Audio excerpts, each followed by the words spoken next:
Hey, what's going on? We have brand new information on the 2026 calendar class. Let's go over that in this video. Okay, the new class, Archivist of Time, is available to pre-order right now on the actual HeroMart website.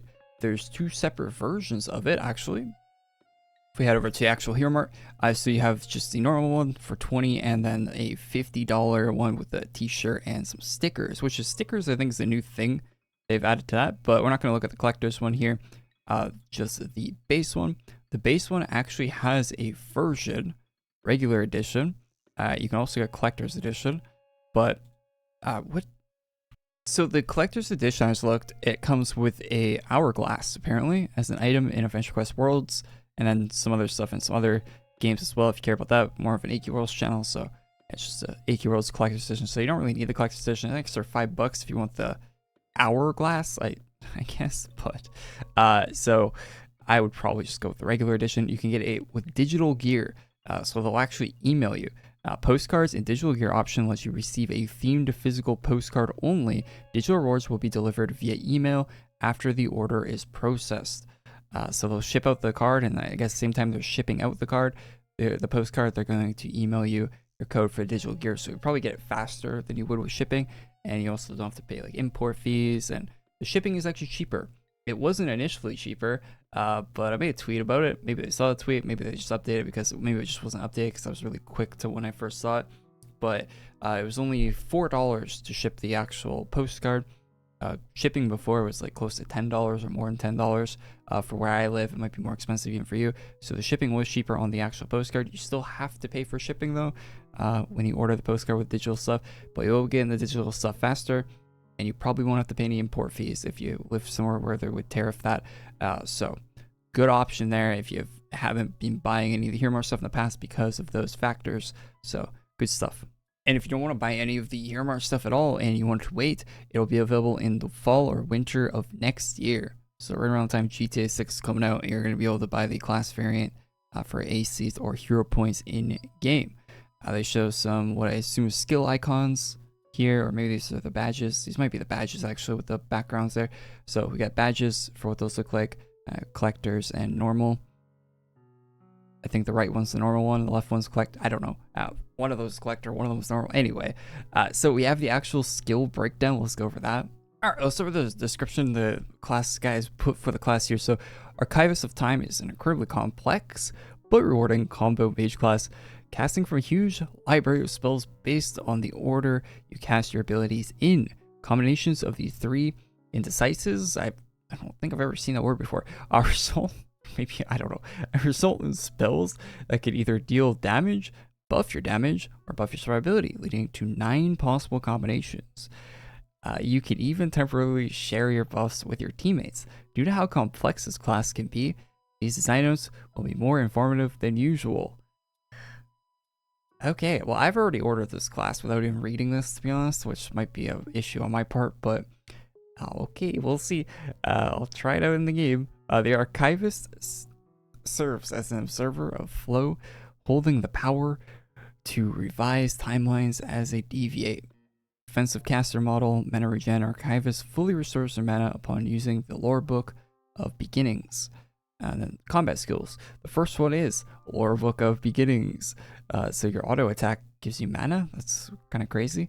So 66% of hybrid physical, infinite range on your auto, gives you mana, 4.5 second cooldown. You have 4.5 second cooldown on your auto attack. That is unique. Okay, so Inscribe Lore, begin a spell, rewrite your opponent's timeline, dealing more damage with each stack of page turn. This is your starting ability for your combos. Begin with casting Lore Book of Beginnings, then cast 2 of your second, third, or fourth abilities in any order to create one of the 9 combination spells. Also, this class does not have an auto attack, instead simply having 5 skills. So there's no auto attack. Alright, the first skill here is the first index. So it's your rank 1 skill. Targets your enemy, max is 1, 50% magical damage, infinite range, 40 mana cost, pretty high, on a 1.5 second cooldown. So you can only use that twice, and it's going to be gone. Appear in the Library of Time, invoking the first index in your scribed lore, which is used to apply damaging spells, applies a different effect based on your currently active index. First index, this skill deals increased damage. The second index, it will do 50% crit chance for 12 seconds. Third is fortification, which gives you 75% endurance and minus 25% mana cost for 12 seconds. That's pretty cool. Okay, so you have different indexes there on that skill. Now you got the second, or no, the first. So this is first index. Okay, I'm very confused. I'm already confused. That we're on the first skill. So the first index, this is called the first index. So that would give you, so if you use the skill after, I'm sure they'll explain this in a little bit. Rank 2 is your second index. This targets one enemy, 50% magical, same mana cost, same cooldown. All right, appear in the Library of Time, invoking the second index is inscribed lore, which is used to apply enchanting spells. Apply a different effect based on your currently applied active index. First index is splotched, which is a dot based on your target's current HP percentage for 6 seconds. The second one is 30% physical and magical damage for 12 seconds. Resiliency is 50% damage resistance for 12 seconds.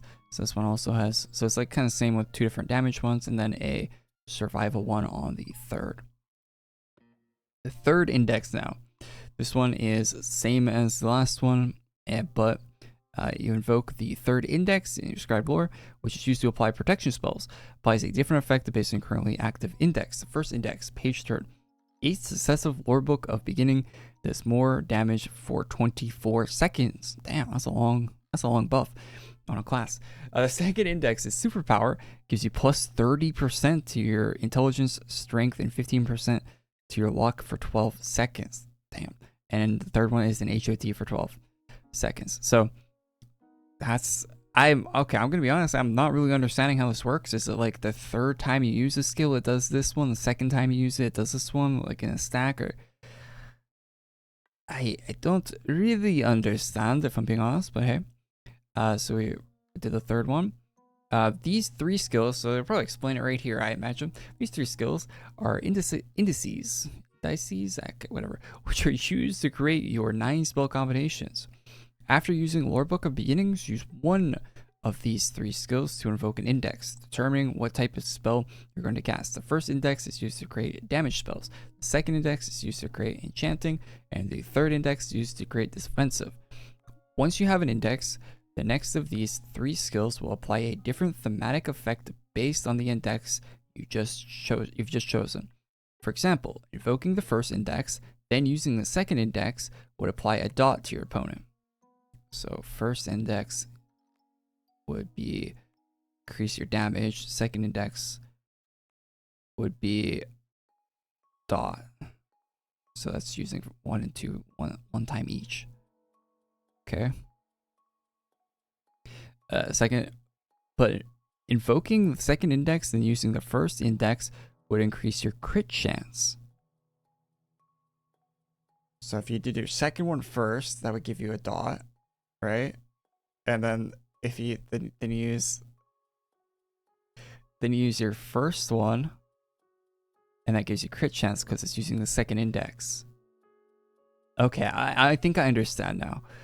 I think so. If you use the third one first, it would give you fortification on this one, I imagine, right?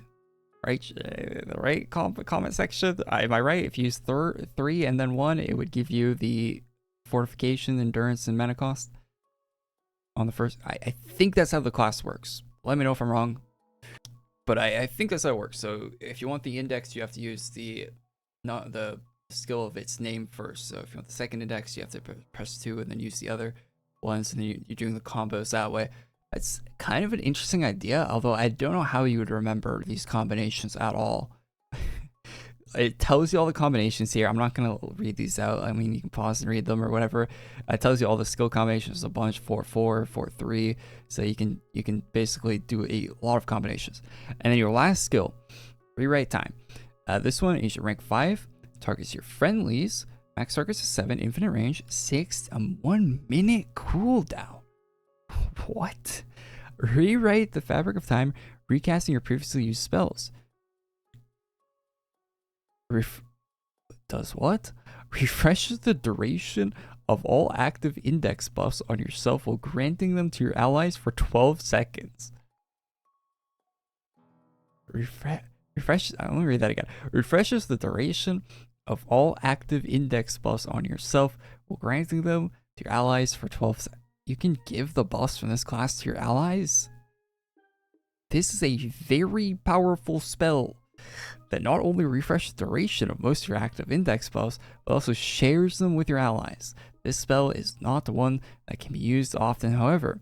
It's on a long cooldown, so finding it at the right time to cast is key. Certain damage-based effects from first index are not refreshed or shared. Of course, there's a caveat. So some of the first index ones. What's the first index? Damage on first index.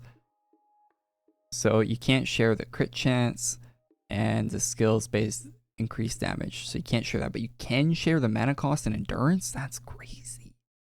That is crazy. There's probably some classes that have high mana cost where the 25% mana cost thing would be a nuts buff to them. I think, did we read everything? No, we didn't read everything. So we got the passive skills now. So Speed Reader is rank 4 with a haste and outgoing damage by 30%. That's nuts. The other rank 4 is starting at rank 1. Your inscriptions bind to the pages, causing all skills to be guaranteed hits. Okay. Your rank 10, all your skills are guaranteed hits with this class. Okay. Well, I'm glad PvP isn't really a thing these days in the game, because crit chance increased by 15%. The first time your lore book of beginnings is used in combat, it applies epigraph, increasing your, I'm learning new words today, increasing your damage resistance by 50% for 8 seconds. Okay.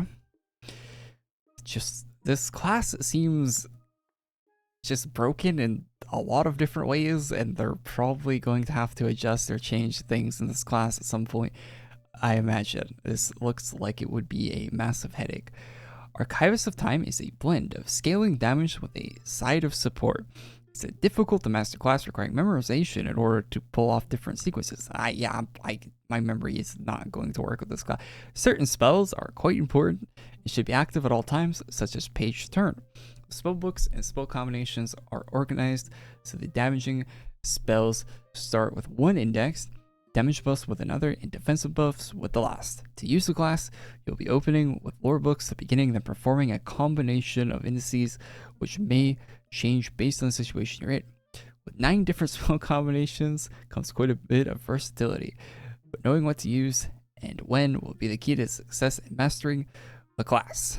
Alright, so reading through all this, it seems really nutty. The being able to share the buffs, the fact that just the base class by itself without that is just crazy. Stat-wise, looks nuts. Like, this class seems kind of broken. I cannot see a world where they're not adjusting this quite a few times after it releases. In my opinion, that might not happen. That's just a guess I'm making, but I imagine they're going to have to adjust this quite a few times. It's going to break things, especially with the shared buff thing. Maybe not. Maybe they just want a broken class in the game, but it seems pretty broken. Anyway, or from reading this anyway, we don't know how it's actually going to play out in game.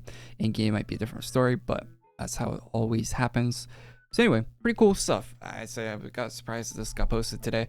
I just died in Tarkov, and I figured I'd record this. So thanks for watching. Like on the video if you liked it, subscribe to the channel. It's pretty cool that you can actually order this and get the digital code from Hero Mart now, so that's a really good change. And yeah, let me know if you're actually gonna get this, what your thoughts on the class are down in the comments, and I'll see you in the next one. There's a member only video on the channel right now unboxing some Hero Mart stuff, including a calendar class, an older calendar class, so check that out if you'd like on the channel. If you have a membership, check that out, and I'll see you in the next one. Peace.